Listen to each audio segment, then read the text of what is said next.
Here's a question on the topic of Berserk. Nice segue there. Yeah. What is the realest manga you've read? And what I mean by that is, in sense, is like in terms of not imitating life, but like no, yeah, in terms of imitating life. Yeah, real human emotions, real human things, and it's like actually tries to underpin and like tackle those topics and stuff like, and like really present it in a unique way, in a unique perspective that really resonated with you. Okay, so I'm going to go completely against everything I just said, and I'm going to tell you that my favorite thing that does that is Goodnight, Punpun, which is a slice of life manga.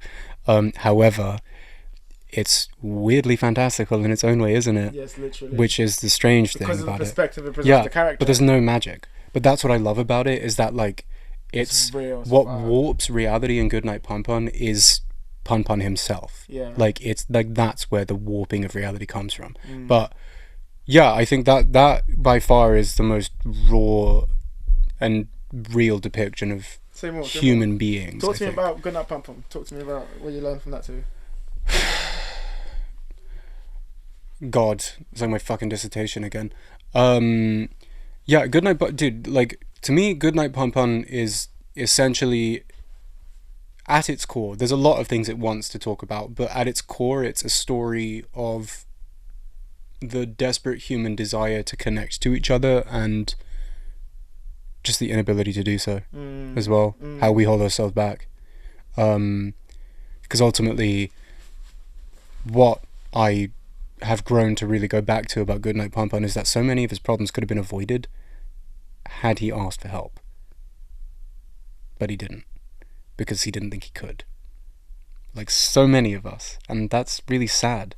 Like, you know, when I think like how far it all gets, how far and fucked up that whole situation gets with him. What if he'd just called Sachi? You know, like what if he'd called Yuichi? What if? But he's stuck in his own world, he didn't. And we see that he's not understanding about the. Because that's the is he wanted to try and be the one who understood. That's the trouble, is that he was understood by nobody, but he wanted to understand everybody, and that fucking ruined him in the end. And like, because he didn't even know himself, and I think that was also the problem with Punpun as a character. But equally, all these things that we're talking about Goodnight Punpun and the struggle to be understood, bro, do you know what else does that shit? Berserk, really well in a fantasy world. And it's really good. Or like, I mean, even like just this, it's technically historical fiction, I suppose, but it is still, it's real life, just of that time period. Vinland Saga, dude. Like, that is a story about two people not being able to understand each other or level with each other.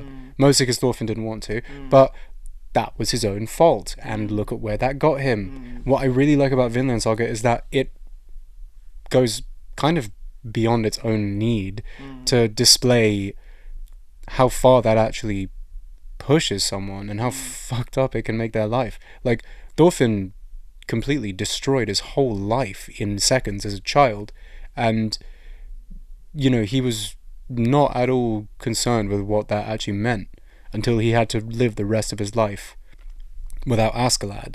And you know, I mean, what life is the thing. Like, that's why he was where he was in season 2. Is because, like, well, what life? Like, a lot of people didn't like season 2, actually. You know, said it was too slow, that Thorfinn was like, whatever now. Talk more about sorry to interrupt. No worries. I mean, just in the initial phase, but obviously as it kept going, people sort of realised where the story was trying to take it. Because it is such a beautiful fucking story. Like, honestly, Vinland Saga is amazing. Talk more about the thing you said, because you said something and I was really relating. I didn't want to interrupt you, but I think hopefully I remember it now. You say a lot of shit. That's true. We both do. No, you were saying you're talking about how Goodnight Punpun and the character, and how his whole struggle was that he wanted to understand everyone, but he himself was misunderstood, and how because he didn't understand himself and all this journey he was going on, and it's like, and I was like, damn, I relate to that so heavy, because literally I think that's kind of my biggest strength and also like weakness.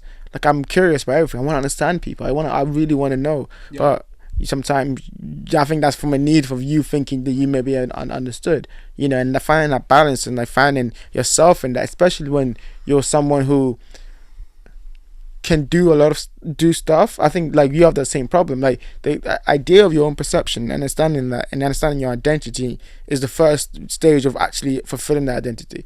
And so you're in that cycle always, you know, thinking like, what are you? Like, okay, I'm a writer. Okay, cool. Now I have to act like a writer. I have to study like a writer. I have to read like a writer. I have to, and all these things that you have to inhabit. But what does being a writer actually mean? And also, you have to ask yourself, what does it mean to you? I think that's the thing. I mean, the both questions are always difficult to actually interchange, right? Because what being a writer actually means is just writing. Obviously, all writers know that, but that comes with different things. That comes with like ideas, and that's just the bare bones of it. And what does writing mean to you? That's the thing. That's the dream, and that dream of whatever it means to you and what you want to achieve, right, is almost superseded by that first thing when you think, okay, cool, like we need to write, because you almost feel like you're on a journey to get to the second one. But what is writing? Writing is just writing, right? But you understand there's a thing to go to, and that's so difficult to navigate, you know. And then, like, the reason I wanted you to go back on that, I wanted to talk more about that idea of like feeling like you want to be understood, but you yourself, all you want is for yourself to be understood. Do you think there's been times in your life where you've truly been understood by people around you, your friends, and like how did you achieve that? How did you get to a stage where you could feel understood and also understand the person that you're talking to? Very rarely, to be honest, until, you know, the last like 3 years of my life, or like so. Yeah, I mean, you know, obviously like the first person I met who was really ever like that, you know, was Gary when I was in Thailand. Shout out to Gary. Yeah, shout out to Gary Moscarelli.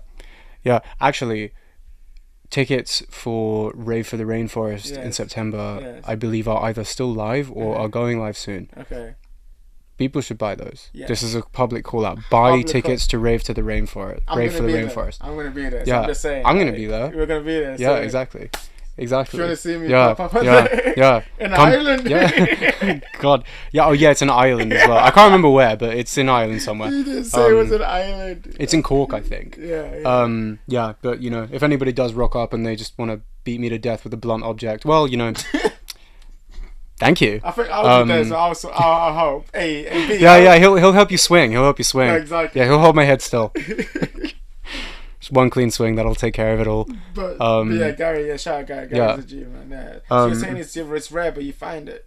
But my question is, how did you develop it? Because it must be a thing. Like, think about us. How did we develop this? The thing with, like, the desire to be understood and Goodnight Punpun, because I reread it actually like last week, and it did not make me feel any better. Actually, it just made me feel so much worse, as it does. But like, the thing with Goodnight Punpun and like his desire to connect is that he ironically finds a lot of people who are also desperate for connection. You know, Aiko is one of them, Sachi is another one of them. But the thing that I find most tragic about it, because ironically I, in spite of spending so much time trying to understand Goodnight Punpun and the potential, like, you know, the ways that it could be extrapolated into the way that I live my own life, is that I make so many of the same fucking mistakes that he does too. Like, just in the sense of like, his need to provide somebody else with the feeling of being understood completely eclipses his whole life. And I mean, look at what it did to him in the end. Look at what it did to her as well, is the thing. Like, it's sad, and looking at it felt uncomfortably poetic almost. But like, you can't, if you yourself are desperate for understanding, you can't expect to find it in someone who is the same as you, is the problem. Like, when I mean, you and I both say this, sort of like, are equally as guilty of it, saying that you want to date somebody who's like you, but to a point, because the problem is like that understanding that you're searching from a prospective partner can equally be extremely destructive, actually. Is it because you're always seeking that understanding, or what? Why is it destructive in a sense? It's destructive because, well, I mean, it can fuck up power dynamics for one, in the sense of, where like you can be searching too deeply for a mutual understanding that is just not there, or even just, for example, like if you yourself are desperate for understanding and you meet somebody who is also desperate to be understood, and that, it's the classic phrase of misery loves company. If you want to be understood by other people, you are not going to find it by looking for it. You need to have it in yourself. And then you won't have to look, because people will just come up. Like, it happened to me several times as well, actually, which is the weird thing, which is why I know it works. Well, that's just like confirmation bias, right? Like, perhaps. Yeah, I mean, like... but, I mean, in the sense of just, like, understanding in yourself, in the sense of you're actually just aware of what you are worth. Because I think that intrinsically is part of the advice for people who would read Goodnight, Punpun and take away a lot of the sentiment that we have, is that I'd say, like, don't fixate too much on his need to be understood, but fixate on the fact that he himself did not understand himself at all. He had no fucking idea who he was. That's the first stage. You must understand yourself. Yeah, there are multiple points in the story where, like, he looks at himself in the mirror and says, I don't even recognize myself. He doesn't mean that literally. Well, partially. But, like, he means that in clearly a metaphorical sense. Like, he does not know who he is anymore. But will we always struggle to understand ourselves as we grow and change? No, I don't think so. Go on. I don't think so, because, like, no, you won't if you take the time to just be with yourself.